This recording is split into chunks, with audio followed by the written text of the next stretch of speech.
Welcome to SA Decides Town Hall Debate, brought to you by ANN7. My name is Audrey Tshwane. I will be the moderator. We're coming to you from one of the most hotly contested metros, Tshwane municipality, which also happens to be the capital of the country. It has been in the headlines for the past couple of days for reasons that we will be discussing today, reasons that affect people on the grassroots level. Let me introduce to you my guest today. From my left, from the ANC, is Councillor Subesh Pillay. Also to his left, from the Democratic Alliance, is Councillor Katlego Matebe.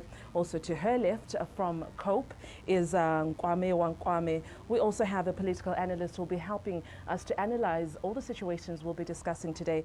That's Mr. Levundo. Welcome, ladies and gentlemen. Thank you. Very important, as usual, we also have members from different political parties that are on the floor that we will be crossing to in the second half of the program for them to pose their questions or concerns to my panelists. Let's get the ball rolling. We'll start with the ANC. Mr. Pillay, why is contestation so violent within the African National Congress?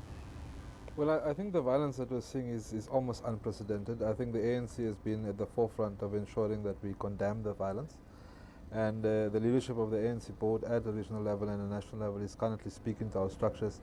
And we remain confident that, unfortunate as what we have seen has been, that the violence will come to an end and we will proceed into a peaceful election campaign towards August 3. Right. Can the electorate trust a party that cannot even agree on a candidate for a mayor? Well, I think the test of our performance in government must be measured over a 5-year period. And in fact, the ANC has pretty much been in control of the city since its inception in 2000. And the facts speaks for themselves. I mean, we've doubled the size of the economy in a 20-year period from 1995. We have amongst the lowest unemployment rates in the country, as a matter of fact, at 22.4%. In the current financial year, we've invested over 1 billion rands in youth development to defy the phenomenon of youth unemployment in the city. We've grown the city. We've approved 81 billion rands worth of building plans in a space of 4.5 years. And 62 billion rand of those approvals have been private sector driven. Okay. So we'll come back to all those numbers. Sure. The point I'm making is that I think the ANC must be judged on the basis of its track record. The incidents that you've referred to is unfortunate. And as I say, we are dealing with those, and we're confident we will resolve. Right. The Democratic Alliance, Councillor Matebe, your numbers are looking pretty good from the 2006 elections coming to 2011. You have almost doubled the number of seats that you have at the moment. What else are you doing to improve the numbers? They're not good enough yet for you to take over this metro. What else are you doing to make sure that you take over? The truth of the matter is that where we govern well, and very well for that matter. We've got good governance, we deliver quality services, and that is what we'll continue to do to the people of Tshwane.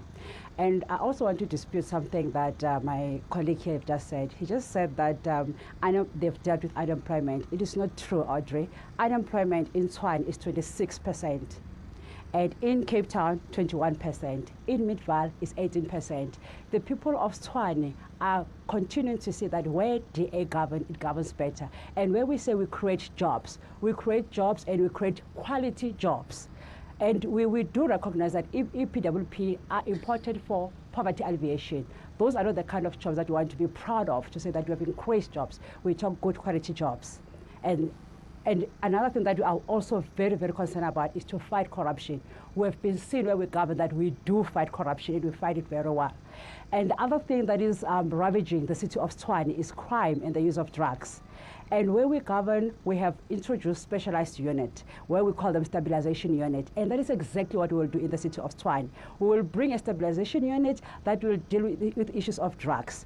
What we know in our city is that the drug lords are known where they are, but our police, our metro police, they don't do what they're supposed to do. I don't know why. I will not, point fingers at them. It is the will of the politicians to make sure that they invest in capacitating them and they enable them to deal with those kind of social ills. Thank you, Councillor Matebe. Opening remarks from COPE. We have Councillor Nkwame Wankwame. Please tell us what the COPE is about in this municipality. Yep. Yeah, as Congress of the People, first of all, we've realized that for the past 20 plus years that the ANC has been in rule, nothing really has changed. In fact, things have been going from from bad to worse.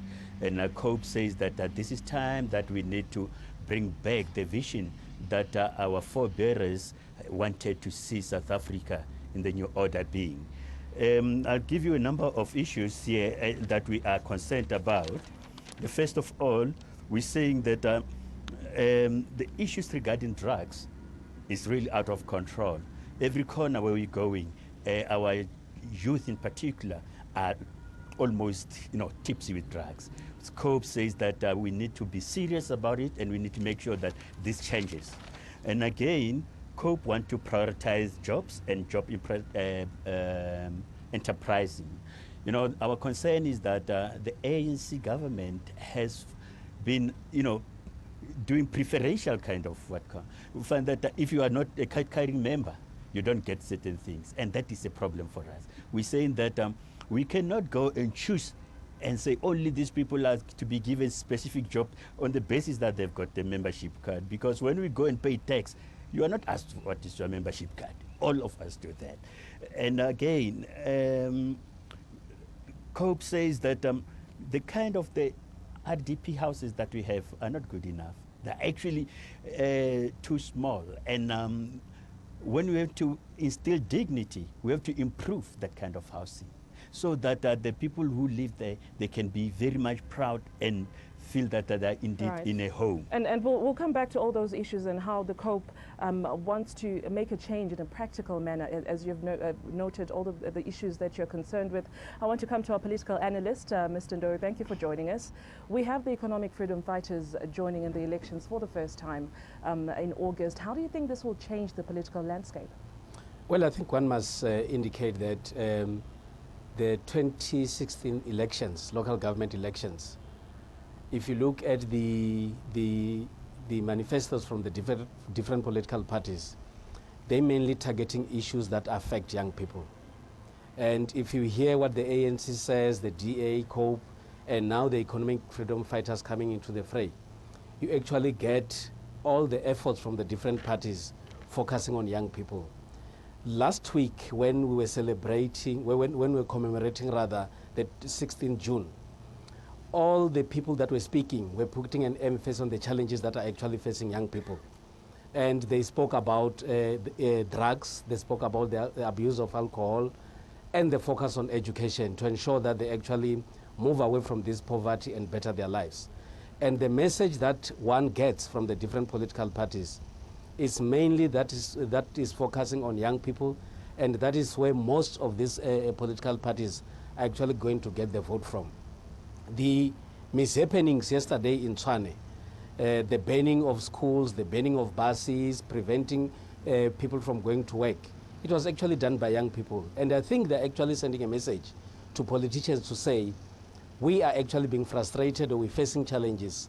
Come out and do something in order to assist all of us. Right. Councillor Pillay, if you look at the protesters from yesterday, like what Mr. Ndori is alluding to, there's a lot of young people on the streets. The truth of the matter is unemployment has risen in this municipality. What are you doing to change this? Well, the truth is not that unemployment has increased. Global Insight, which is a reputable statistical company, pegs the city's unemployment at 22.4%. So it's not true that it's at 26%. That said, by any stretch of the imagination, 22% is far too high. And that's why the city, under the leadership of the ANC, has invested over R1 billion in programs and projects that help to alleviate the questions of youth unemployment. As I speak to you, in 2013 we introduced a program called SEPO 10,000. As I speak to you now, we've awarded 340 million rand worth of contracts to cooperatives which are youth-owned. And my colleague from the COPE says you need ANC membership. I want to challenge him, because I think sometimes people say things in the heat of debate, but we must debunk the myths. So if he wants to go, put him before an audience of 10,000 cooperatives, over 278 cooperatives, and he can feel free to ask the question, was anybody asking them for ANC membership figures? Now, the point is that the reason why manifestos of all parties, and including the ANC, focuses on youth, is because youth in our city constitutes 60% of our population. So if you think about it, in the next 10, 15 years, these are going to be the people who are going to be the motive forces behind the city's economy.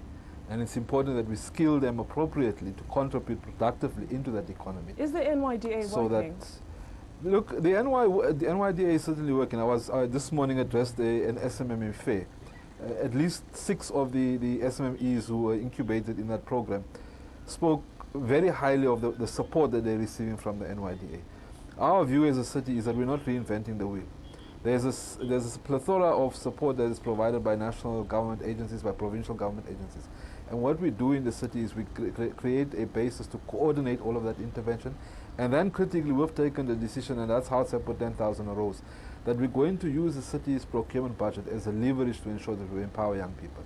And in fact, 2 weeks ago, the Premier of the province closed, or rather in closing the Gauteng Economic Development Summit, he makes a similar point, that the state has to use this tool that it has at its disposal, the procurement. The state is the biggest procurer of goods and services in the economy, to empower SMMEs, black SMMEs, and particularly with youth and women-owned SMMEs. Right. So as I say, I think over a period of time, we have demonstrated very accurately that this has been about you. And if you think about it, I mean, to look at the point about you making around the protest, what is this protest saying? This protest is saying that the ANC administration has performed extremely well under Mayor Ramokgopa, and that's why they want the mayor to be. So it's not about service delivery. The issues of the contestation is aside, but the point is the community of Tshwane accepts that the ANC has delivered, and that's why the fixation on that we must retain the mayor. I'll come to the Democratic Alliance, Councillor Matebe. I see you want to respond to that. Councillor Pillay throws around a lot of numbers. Is this a true reflection of what's happening on the ground? No. Let me give you the facts, Audrey. 517,000 unemployed people in Tshwane. That is a fact. Whether Councillor Pillay wants to sugarcoat it or not is a fact. And of this number, more than half of them are young people. He's talking about 10,000 and all that. I'll give you an example. And my colleague have just said that the sad thing with the ANC, especially in Tshwane, is that of patronage. Each and everything and most of the initiative, they go to the ANC people, and that is a fact. And I can give you an example. Just the day before yesterday, was it yesterday or the day before yesterday? There was a celebration in Soshanguve where Deputy Minister Nel and the other Deputy Minister of Small Business were there. And I went just to go and see who are the people that are there. They were all ANC people dressed in orange overalls. And I asked the people that I was with from the DA, do you see any other people that are from any other party? He said, no. It was maybe one from another party or two. But the rest, they're ANC. And imagine that was the day when Soshanguve was burning. We had a concentrated number of Metro Police and SAPS making sure that the 2 deputy ministers are secured. Just 3 kilometers from where this party was happening, tires were burning, trucks were burning, cars were burning. And that is a fact, Audrey. It's not, those are things that we're imagining. And the problem with the ANC's Tshwane is that of factionalism. The deep-rooted problem they must just face. The ANC must face their problem. If they're failing to manage their problems within the party, how can we people of Tshwane trust them with our votes? Because for the fact that they're failing to show leadership within their party, how will they run the city? That is why they are failing the city. That is why under their administration, just in one financial year, we have over 1.88 billion rands that went to unauthorized, irregular, and fruitless expenditure. I know he'll come try around to defend it, but I can tell you that is a fact. And over the past 10 years, I can tell you that figure is over 11 billion rands. What is it that we could have done with 11 billion rands, Audrey? Just tell me, with the crisis that you see around, what is it that we could have done with 11 billion rands? So, Mr. Shubesh Pillay, Councillor Shubesh Pillay must not come and tell us stories. That is not a fact, and he knows it.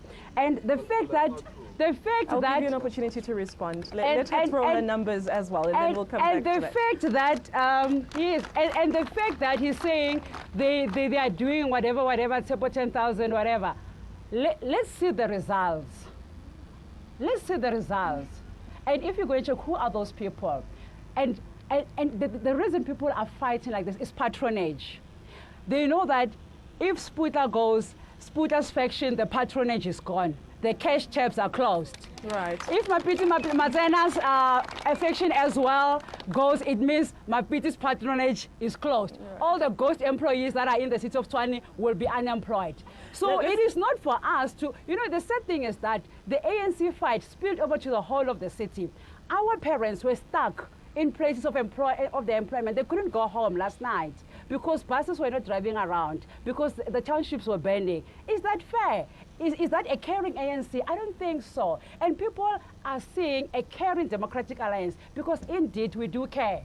Right. And we are a caring party. Thank you, Councillor. And that is why we're continuing Thank you, to Councillor. We have to go to the Cope now and get a comment. ANC patronage is buying people meal tickets. Is this what's happening in this municipality? It's bigger than that, eh? Is it millions and billions in the city? Yes, let's get a comment from Cope on this. No, in fact, I said that earlier on, that the challenge that we realized, and which is unfortunate, is that if you do not have a membership card of the ANC, you don't get anything in this. You know,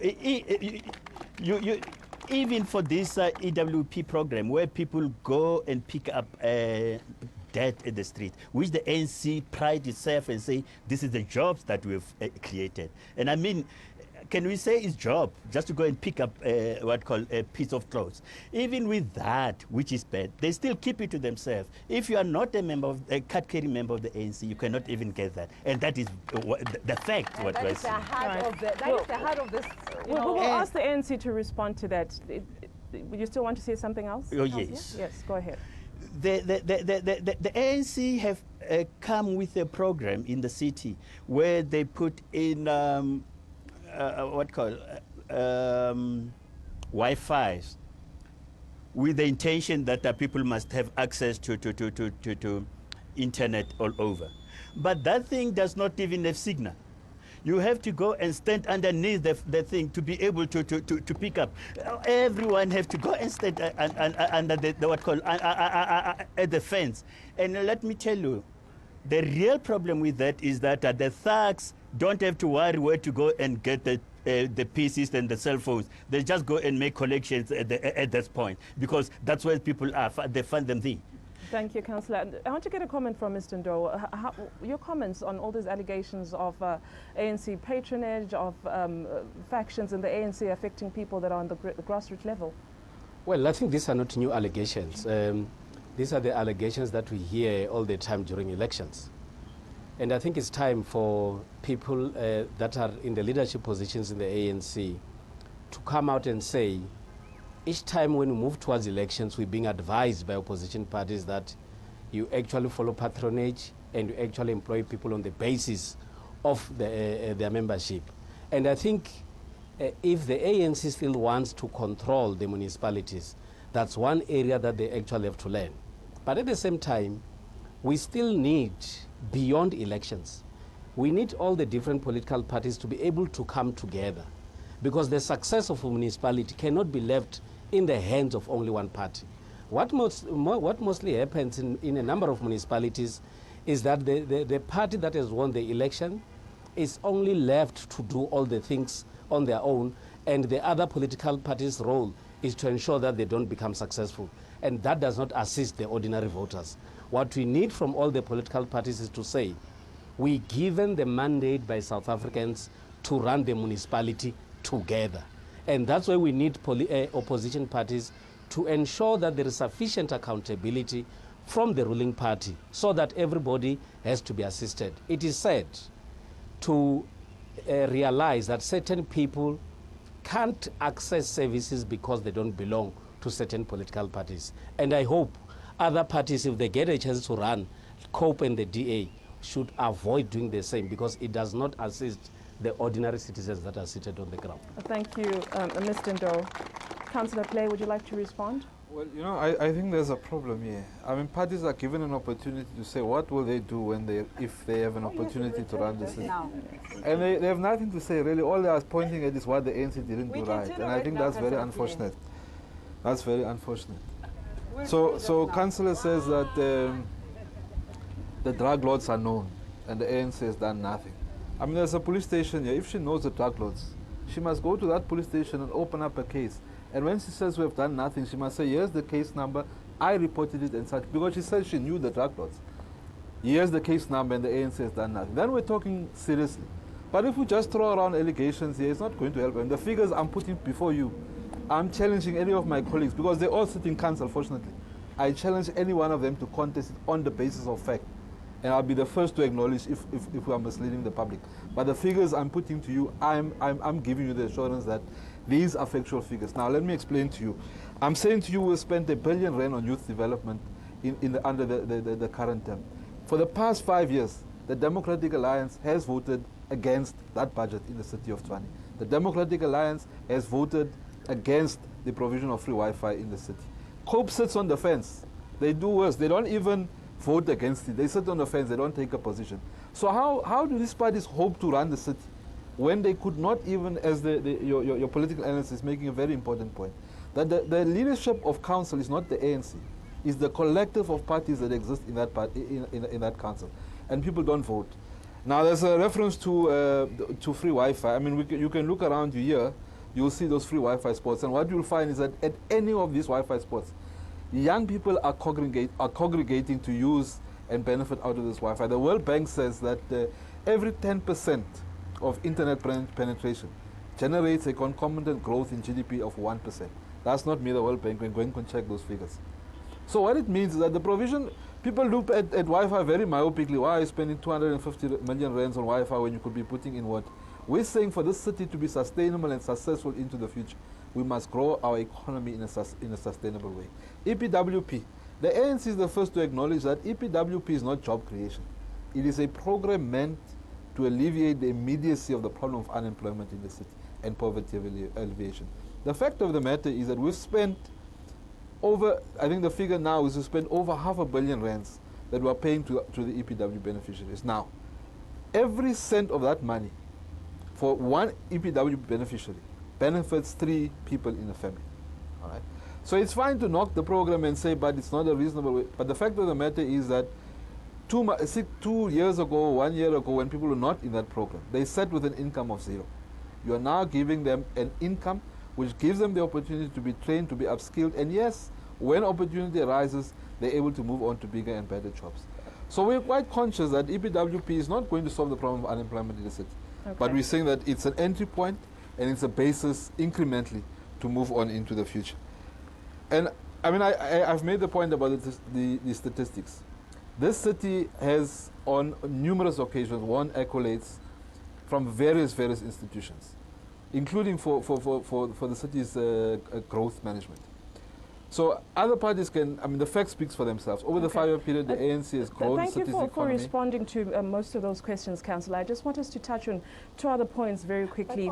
The first one, Councillor, I will come to you. Let me just, let me finish with him first. There's a controversial multi-billion rand contract between the Metro and PEO. Where have you found some kind of resolution to this contract?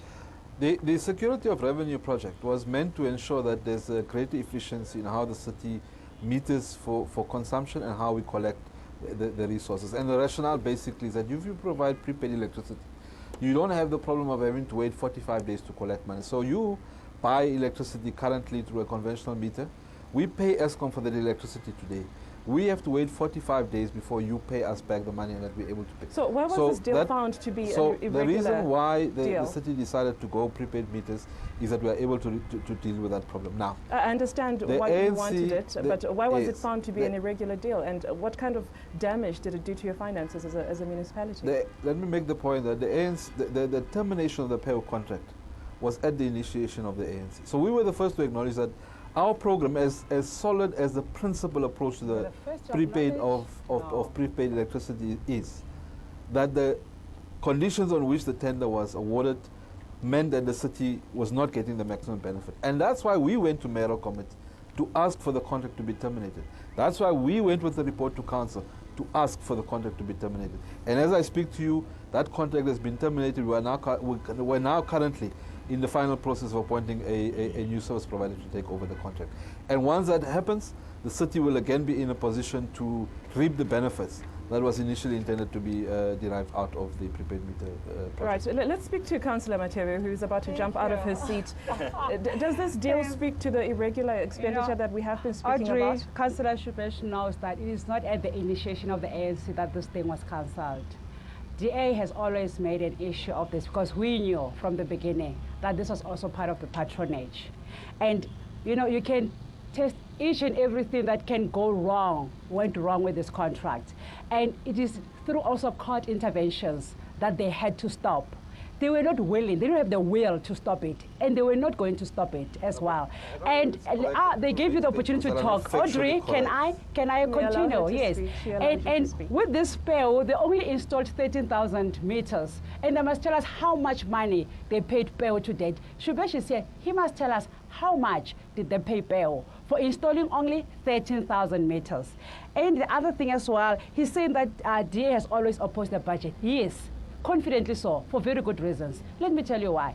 If in a budget, it says billions and billions of rands, but we know that half of it is going to go through their pockets, we cannot vote for something like that. CSIR, and you know, I always, even in council, I refer to, you know, institutions that have credibility. CSIR have said that on average, it should cost about 3.5 million to 4 million for a kilometer of road. They spend over 7 million rands for a kilometer of road. Where does the money go to, Audrey? And the quality of those roads. And the quality of those roads. Let me give an example. There are people from Amaskral, Soshanguve, and all that. In 2009, there was a tar road that was put in Amaskral. In 2011, when we were campaigning, it was gone. So you spend double what you're supposed to spend, but that tar road does not even last you 2 years. Yes, I'm not going to discount the fact that there are certain roads that they did well, but majority of roads that they put in, you know, inside streets, in townships, and, you know, Amaskral and all that, they get washed away. And the people are acknowledging that is a fact. I'm not imagining those things. Right. And I go to those areas because last time Sputa used to, you know, accuse us of not living in those areas. We go to and we live in those areas. And the other thing, Audrey, that I also want to bring to your attention is that the reason we are not voting with the ANC on their budget is that where we govern, we spend 60% of the budget on poor people. They would want to dispute that. I can tell you, Stats SA, not us, Stats SA, have said that where we govern, we give free basic water services. Over 75.5% of people get that free water basic services. Where we govern, when it comes to free basic electricity, it's sitting now at 45%. That is Stats SA, it's not me. Because I want to give figures where we get, where, you know, people with authority to give those stats. And with free sewage and sanitation services, 69%. Where they govern, it is saying here, the report is saying where they govern, the use of bucket system is increasing, and it is alarming, and it is of very serious concern. And the people of South Africa cannot continue with that. That is why we're saying this is time for change, and change must come now. Let me tell you also what we are doing and what we will do in this city. We will provide 1.1 billion rands on indigent relief. And that is what we will do. And that is what Cape Town is also doing, 1.1 billion rand. And also on rates rebates, 1.4 billion rands. And it is not something that we're imagining, it's something that we will do. It is being done in another. Thank you, Councillor. Just one important thing that also quickly talks to, you know, the hearts of many South Africans. You know, when it comes to rebates, it's only that the POP that enjoy that. And we have people that we're calling the missing middle. Those people that are earning just lower than 4,000 rand. Even for them, Audrey, we will give them free rates and, free water to a particular point and free electricity to a particular point and 100% rate rebate. Okay. Those people that we call the missing middle. Thank you for your remarks, Councillor Matebe. Very quickly from the Cope, we're running out of time. Councillor Nkwane, you know, it's not up to the governing party to make sure that people receive service delivery. It's also up to the opposition to keep them on their toes and to make them accountable. As Cope, where do you fit into the mix of all this? Oh yeah, Audrey, let me tell you the unfortunate situation. The ruling party, which is led by the ANC, do not want to take anything which is not coming from their midst. If you are in cancer, for example, if you are not part of, you just indicate something, or you warn them, or you show them of something that is a real problem. As long as you are not from the ANC desk, they will howl you like there's no tomorrow. They will make sure that you are not heard. You can't, they don't listen to you. It's just a pity that we don't have a live presentations like it happens in Parliament, so that the people of South Africa can see that we are trying. We show them all these things, but they never listen. In fact, they even sing as we talk. They sing. Thank you for those closing remarks. We have to take a very short break. This is SA Decides. We're coming to you from Tshwane Municipality. Do stay with us.